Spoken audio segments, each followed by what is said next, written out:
వెంటనే అక్రమ అరెస్టులను సీఎం రేవంత్ రెడ్డి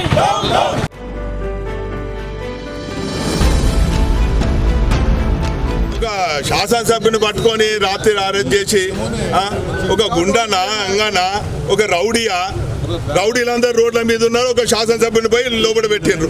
ఇదేనా ప్రజాస్వామ్యం?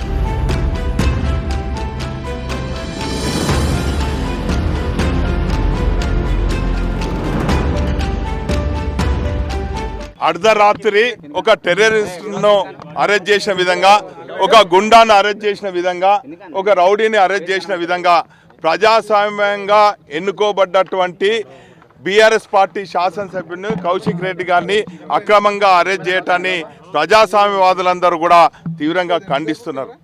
ఈరోజు కౌశిక్ రెడ్డి గారిని అక్రమంగా అరెస్ట్ చేయటం కొత్త కాదు.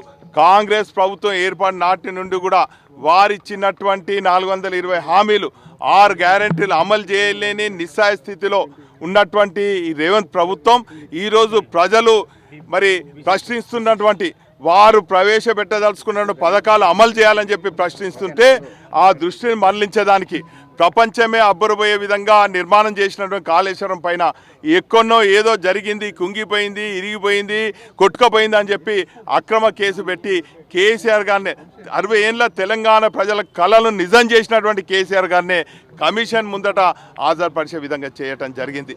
అదేవిధంగా కేటీఆర్ గారిని కూడా మరి హైదరాబాద్ మరి బ్రాండ్ ఇమేజ్ను ప్రపంచంలో మరి గుర్తించే విధంగా చేసినటువంటి కేటీఆర్ గారిని కూడా మన ఏసీబీ కోర్టులో మరి అక్రమంగా కేసులు బనాయించి చేయటం జరిగింది. మేము ఏమంటున్నామంటే మేము చట్టాన్ని గౌరవించే వాళ్ళం, ప్రజాస్వామ్యాన్ని పరిరక్షించే వాళ్ళం, ప్రజాస్వామ్యానికి విలువ ఇచ్చే వాళ్ళం, ప్రజల ఆకాంక్ష మేరకు పనిచేసే ప్రతిపక్ష నాయకులం. మరి ఈరోజు ఇటువంటి అక్రమ కేసులు పెడితే మేము భయపడే వాళ్ళం కాదు, మేము చట్టాలను గౌరవిస్తాం. ఈరోజు హరీష్ రావు గారిని పిలిపించిండ్రు, కేసీఆర్ గారిని, కేటీఆర్ గారిని, కౌశిక్ రెడ్డి గారి ఇట్లా అనేక మంది మా శాసనసభ్యులపైన కూడా ఇటు కేంద్ర రాష్ట్ర ప్రభుత్వాలు అక్రమ కేసులు పెట్టినా కూడా మేము కడిగిన ముత్యంలాగా ప్రజల ముందుకు రాబోతున్నాం. ఖచ్చితంగా ఇప్పుడు మరి అక్రమ కేసులు పెట్టినారు, ఇవన్నీ కూడా ఎగ్జార్షన్ అని చెప్తున్నారు.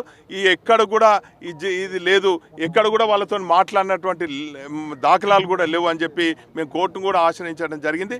కానీ మరి రాజకీయ నాయకులు ఈ ప్రభుత్వం ఒత్తిడి మేరకు పోలీసు వాళ్ళు అక్రమంగా నిస్సాయ స్థితిలో మా పైన అక్రమ కేసులు పెట్టినారు. కాబట్టి ఇంకా సిఐ గారిని కలిసినాం, ఏసీబీ గారిని కలిసినాం, సిపి గారి దగ్గర కూడా పోతున్నాం. కుట్రలో భాగంగానే మరి నిన్న రాత్రి అరెస్ట్ చేయడం జరిగింది.